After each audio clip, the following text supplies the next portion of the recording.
ನಿಜವಾಗ್ಲೂ ಭಾಳ ಖುಷಿ ಆಯ್ತು. ಯಾಕೆಂದರೆ ಶಿವಣ್ಣ ಅವ್ರನ್ನ ನಾನು ಇಲ್ಲಿವರೆಗೂ 2 ಸಲ ನೋಡಿರೋದು.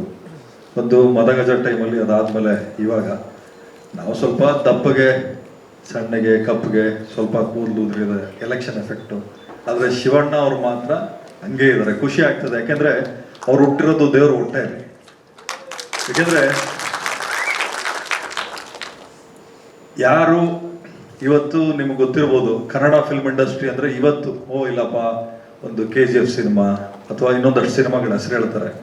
ಆದರೆ ಇವತ್ತು ಕನ್ನಡ ಸಿನಿಮಾ ಬಗ್ಗೆ ಯಾರಾದರೂ ಒಳ್ಳೇದು ಮಾತಾಡಬೇಕು ಅಥವಾ ಏನೋ ಒಂದು ಉದಾಹರಣೆ ಕೊಡಬೇಕು ಅಂದರೆ ಅದಕ್ಕೆ ಉದಾಹರಣೆ ಡಾಕ್ಟರ್ ರಾಜ್ಕುಮಾರ್ ಅವರು ಅಂತ ಎಲ್ಲರೂ ಹೇಳ್ತಾರೆ. ಏಕೆಂದರೆ ಶಾಶ್ವತವಾಗಿ ನಮ್ಮ ದೇಹ ಇಲ್ಲಿ ಭೂಮಿ ಮೇಲೆ ಇರಲ್ಲ. ನಾವು ಮಾಡಿರೋಂಥ ಕೆಲಸ ಮಾತ್ರ ಶಾಶ್ವತವಾಗಿ ಭೂಮಿ ಇರೋವರೆಗೂ ಇದ್ದೇ ಇರ್ತದೆ. ಅಂಥ ಕೆಲಸ ನಮ್ಮ ಡಾಕ್ಟರ್ ರಾಜ್ಕುಮಾರ್ ಅವರು ಮಾಡಿರುವಂಥದ್ದು. ಅವರು ಮಗನಾದಂಥ ನಮ್ಮ ಶಿವಣ್ಣ ಅವರು. ನನಗೆ ಶಿವಣ್ಣ ಅವ್ರ ಬಗ್ಗೆ ಹೇಳಬೇಕು ಅಂದರೆ, ಅಪ್ಪು ಸರ್ ನಾನು ಮೋಸ್ಟ್ಲಿ ರಾಬರ್ಟ್ ರಿಲೀಸ್ ಆದಮೇಲೆ ಅನ್ಕೋತೀನಿ ಕುತ್ಕೊಂಡು ಮಾತಾಡ್ತಾ ಇದ್ವಿ ಯಾವುದೋ ಒಂದು ವಿಚಾರಕ್ಕೆ. ಆವಾಗ ನಾನು ನಿಮಗೆ ಕೇಳ್ತಾ ಇದ್ದೆ, ಏನು sir back to back films ಮಾಡ್ತಾ ಇರೋ ನಿಮ್ಮ ಬ್ಯಾನರಲ್ಲಿ ಅಂತ. ಇಲ್ಲ, ಶಿವಣ್ಣ ಅವ್ರು ಫೋನ್ ಮಾಡಿಬಿಟ್ಟು ಕೇಳಿದ್ರು, ಏನಪ್ಪು ಯಾಕೆ ಸುಮ್ಮನೆ ಆಗ್ಬಿಟ್ರೆ, ಫಿಲ್ಮ್ಸ್ ಯಾಕೆ ತುಂಬ ಲೇಟ್ ಆಗ್ತಾ ಇದೆ, ಒಂದು ಅರ್ಥ ಮಾಡ್ಕೋ, ಥಿಯೇಟರ್ಸ್ ಎಲ್ಲ ಏನಾಗಬೇಕು, ಥಿಯೇಟರ್ಸ್ ಎಲ್ಲ ಮುಚ್ಚೋದ್ರೆ ಅವತ್ತು ನಮ್ಮ ಸಿನಿಮಾ ಎಲ್ಲಿ ಪ್ಲೇ ಮಾಡ್ತಾರೆ. ಆದಷ್ಟು ನಿನ್ನ ಬ್ಯಾನರಲ್ಲಿ ಸಿನಿಮಾಗಳು ಜಾಸ್ತಿ ಬರಲಿ, ಮತ್ತು ನೀನು ವರ್ಷಕ್ಕೆ 2 ಸಿನಿಮಾ ಮಾಡ್ತಾ ಇರೋ ಅಂತ ಹೇಳಿದ್ದು. ಯಾಕೆ ಈ ಮಾತು ಹೇಳ್ತೀನಿ ಅಂದರೆ, ಒಂದು ಸಿನಿಮಾ ತಯಾರಾಗಬೇಕಾದ್ರೆ ಅದ್ರ ಹಿಂದ್ಗಡೆ ಸಾಕಷ್ಟು ಶ್ರಮ ಇರ್ತದೆ. ಆ ಶ್ರಮನ ಅರ್ಥ ಮಾಡ್ಕೊಂಡಿರುವಂಥ ಏಕೈಕ ಕುಟುಂಬ ಅಂದರೆ ನಿಮಗೆ ಗೊತ್ತಿರಬೇಕು, ದೊಡ್ಡ ಮನೆ ಅಂತ ಕರಿತೀವಿ. ಸುಮ್ಮನೆ ದೊಡ್ಡ ಮನೆ ಅಂತ ಕರೆಯಲ್ಲ, ಯಾರೇನೇ ಅನ್ಕೋಬೋದು. ಯಾಕೆಂದರೆ ಸತ್ಯನೇ. ನಾನು ಅವತ್ತು ಹೋದಾಗ್ಲೂ ನಮ್ಮನ್ನು ಅಷ್ಟೇ ಪ್ರೀತಿ ವಿಶ್ವಾಸದಿಂದ ಮಾತಾಡಿಸಿದ್ರು, ಇವತ್ತು ಬಂದಾಗ್ಲೂ ನಮ್ಮನ್ನು ಅಷ್ಟೇ ಪ್ರೀತಿ ವಿಶ್ವಾಸದಿಂದ. ಇವತ್ತು ನಿಮಗೆ ಗೊತ್ತಿದೆ, ಫಸ್ಟ್ ಕೇಳ್ತಾರೆ ಯಾರಾದರೂ ಚೀಫ್ ಗೆಸ್ಟ್ ಬರೋರು ಎಲ್ಲರೂ ಬಂದಿದ್ದಾರಾ ಅಂತ. ಬಂದಿದ್ದಾರೆ ಸರ್, ಪ್ರೋಗ್ರಾಮ್ ಸ್ಟಾರ್ಟ್ ಆಗಿದೆ ಅಂದರೆ ನೀವು ಮಾಡಿ, ಆಮೇಲೆ ನಾನು ಬರ್ತೀನಿ ಅಂತ. ಆದರೆ ಶಿವಣ್ಣ ಅವರು ಪ್ರೋಗ್ರಾಮ್ ಶುರು ಆಗೋಕ್ಕೂ ಮುಂಚೆ ಆನ್ ಟೈಮ್ ಬಂದು ಕೂತಿದ್ದು, ಚಿಕ್ಕಣ್ಣ ನಿನ್ನ ಮುಂದೆ ಹೋಗು, ನಿನ್ನಿಂದ ನಾನು ಬರ್ತೀನಿ ಅಂತ ಹೇಳಿರುವಂಥ ದೊಡ್ಡ ಗುಣ ಇರುವಂಥ ಒಬ್ಬ ವ್ಯಕ್ತಿ. ಆಮೇಲೆ ಸ್ಕ್ರೀನಲ್ಲಿ ನಾನು ಹೇಳ್ತಾ ಇದ್ದೆ ನಮ್ಮ ಡೈರೆಕ್ಟ್ರಿಗೆ, ಒಂದು ಗಿಫ್ಟ್ ಅಂತ ಕೊಟ್ಟರೆ ಅದಕ್ಕೊಂದು ಬೆಲೆ ಕಟ್ತಾರೆ.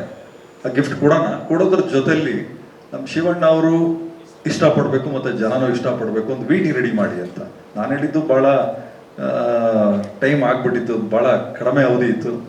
ಆವಾಗ ನಮ್ಮ ಡೈರೆಕ್ಟ್ರು ಮತ್ತು ಇಡೀ ನಮ್ಮ ಸಿನಿಮಾ ತಂಡ ಒಂದು ಒಳ್ಳೆ ಎಫರ್ಟ್ಸ್ ಹಾಕಿ ಒಂದು VT ರೆಡಿ ಮಾಡಿದ್ರು. ನನಗೆ ಅಲ್ಲಿ ಕುತ್ಕೊಂಡು ನೋಡ್ಬೇಕಾರೆ, ಅಯ್ಯೋ ಏನ ಶಿವಣ್ಣವ್ರ ಜೊತೆಲಿ ಇಷ್ಟು ವರ್ಷ ಅನ್ಯವಾಗ 7 ವರ್ಷ ಕಳೆದ್ಬಿಟ್ಟು ಒಂದೇ ಒಂದು ಸಿನಿಮಾನೂ ಮಾಡಲಿಲ್ಲ ಅಂತ.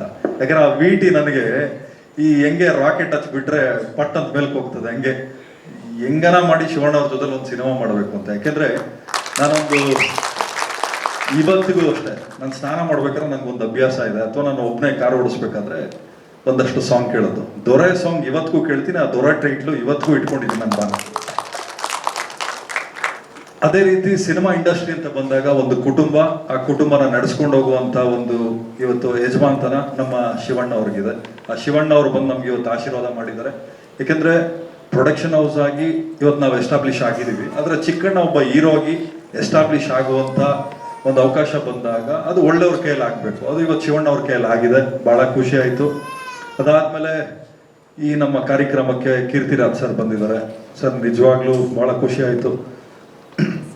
ಅದಾದ್ಮೇಲೆ ರವಿಶಂಕರ್ ಸರು ಸುಮಾರು ನಮಗೆ ಹೆಬ್ಬುಲಿಯಲ್ಲಿದ್ದರು, ರಾಬರ್ಟಲ್ಲಿದ್ದರು, ಮತ್ತು ಇವಾಗ ಉಪಾಧ್ಯಕ್ಷ ಆಗಿದ್ದಾರೆ. ನಮ್ಮ ಬ್ಯಾನರಲ್ಲಿ 3 ಸಿನಿಮಾ ಮಾಡಿದ್ವಿ. ನಮ್ಮ ವೈಫ್ ಬ್ಯಾನರ್, ನಮ್ಮ ಅರ್ಧಾಂಗಿ DN ಸಿನಿಮಾಸ್ ಅಂತೇಳಿ, ಆ ಬ್ಯಾನರಲ್ಲಿ ಫಸ್ಟ್ ಫಿಲ್ಮ್ ಒಂದಲ್ಲ ಎರಡಲ್ಲ ಅಂತ ಮಾಡಿದ್ವಿ. ಅದಕ್ಕೆ ಸ್ಟೇಟ್ ಅವಾರ್ಡು, ನ್ಯಾಷನಲ್ ಅವಾರ್ಡ್ ಎಲ್ಲ ಬಂತು. ಅದಾದಮೇಲೆ ಇವಾಗ ಉಪಾಧ್ಯಕ್ಷ ಅಂತ ಮಾಡಿದ್ದೀವಿ.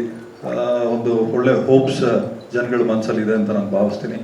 ಆ ಹೋಪ್ಸ್ ಬರಬೇಕಾದ್ರೆ ನಮ್ಮ ಚಿಕ್ಕಣ್ಣ ಅವರ ಎಫರ್ಟ್ ಮತ್ತು ನಮ್ಮ ಡೈರೆಕ್ಟರ್ ಅನಿಲ್ ಅವರ ಎಫರ್ಟು. ಈ ಸಿನಿಮಾಕ್ಕೆ ಕತೆ ಕೊಟ್ಟಿರುವಂಥ ನಮ್ಮ ಚಂದ್ರಮೋಹನ್ ಅವರು ಇರ್ಬೋದು, ಮತ್ತು ಎಡಿಟರ್ ಇರ್ಬೋದು, ಮ್ಯೂಸಿಕ್ ಡೈರೆಕ್ಟ್ರು ರಾಜಶೇಖರ್ ಅವರು, ಇನ್ನೂ ಅನೇಕ ಜನ ಈ ಸಿನಿಮಾ ಇಷ್ಟು ಚೆನ್ನಾಗಿ ಬರೋಕ್ಕೆ ಕಾರಣಕರ್ತರಾಗಿದ್ದಾರೆ. ಮತ್ತು ನಮ್ಮ ಮಹೇಶ್ ಅವರು ನನಗೆ ಡೈರೆಕ್ಟ್ರಿಂದ ಹೆಚ್ಚಾಗಿ ನನಗೊಬ್ಬ ಸಹೋದರ ಅಂತ ಹೇಳ್ಕೊಳಕ್ಕೆ ಇಷ್ಟಪಡ್ತೀನಿ.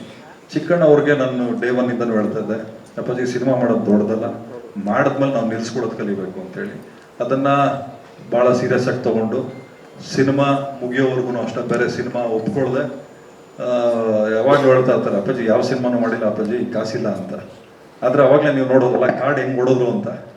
ಚಿಕ್ಕಣ್ಣನ ಕೈಯಲ್ಲಿ ಕಾರ್ಡ್ ಕೊಡಿ, ಎಷ್ಟು ದುಡ್ಡು ಬೇಕು ತರ್ತಾರೆ.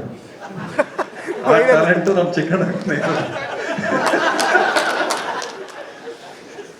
ಲಕ್ಷ್ಮೀ ಪುತ್ರರು ನಮ್ಮ ಚಿಕ್ಕಣ್ಣವರು. ಅದೇ ರೀತಿ ಮಲೈಕಾ ಅವರು ಬಹಳ ಚೆನ್ನಾಗಿ ಧನ್ಯ ಅಲ್ವಪ್ಪ, ಎಲ್ಲಾರ ಹೆಸರು ಹೇಳಿದ್ವಿ ಕೂಗ್ಲಿಲ್ಲ, ಹೀರೋಯಿನ್ ಹೆಸರು ಹೇಳಿದ್ವಿ ಕೂಗ್ತಾ ಇದ್ರು ನೀವು. ಯಾರಿಗೆ ಕ್ರಶ್ ಇದೆಯೋ ಯಾರಿಗೆ ಲವ್ ಇದೆಯೋ ಗೊತ್ತಿಲ್ಲ, ಕ್ರಶ್ ಇರೋರು ಲವ್ ಇರೋರು ಕೂಗಿದ್ದೀರಾ, ಇರ್ಲಿ ತೊಂದರೆ ಇಲ್ಲ. ಅದೇ ರೀತಿ ನಮ್ಮ ಚಿಕ್ಕಣ್ಣವ್ರ ಮೇಲೂ ಇರ್ಲಿ.